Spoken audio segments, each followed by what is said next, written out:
Hello and welcome back to the channel. This is going to be my review for Designated Survivor Season 3, Episode 3, entitled Privacy Please.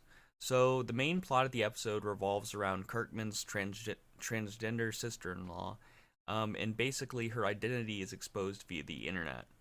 And so Kirkman's trying to figure out what to do. He's trying to respect her privacy, but also because he's the president and because she's his sister-in-law, he kind of invites her to the White House to have a press briefing, where he can show support of her. We also see that Aaron is running, he chooses to run as vice president, despite his qualms with them using him because of his heritage.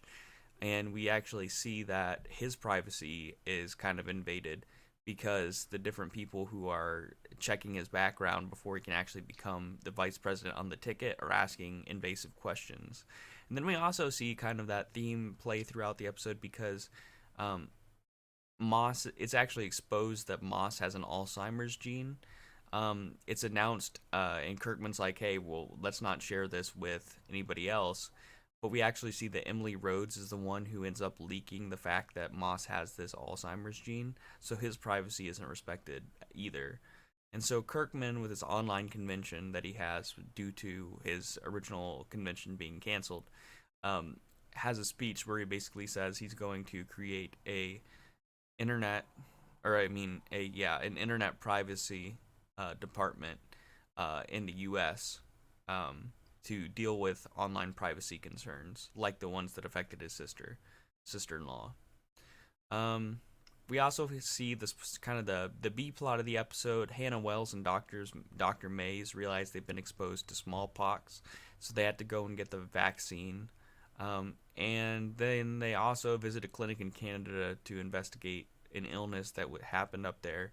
And it turns out at the end of the episode that the illness caused multiple women to have miscarriages.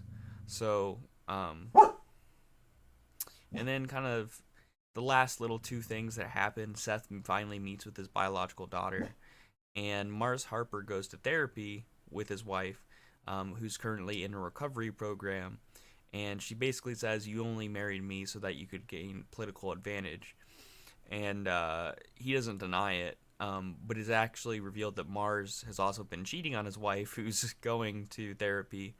There's also basically a storyline about drug prices being too high and the president having authority to lower drug prices, or else, and if he's not able to get the drug prices lowered, he would make it to where patents that were funded by the U.S. government were distributed to everybody. So companies wouldn't have a monopoly on the patents anymore. So that also happens to the episode. It was a fun episode. It wasn't as good as the previous episodes because the topic area I just don't think was as obscure. But it is interesting to see Kirkman put in another situation. I like the whole format of, okay, he's running for president. How do we put out this fire? What do we do about this situation?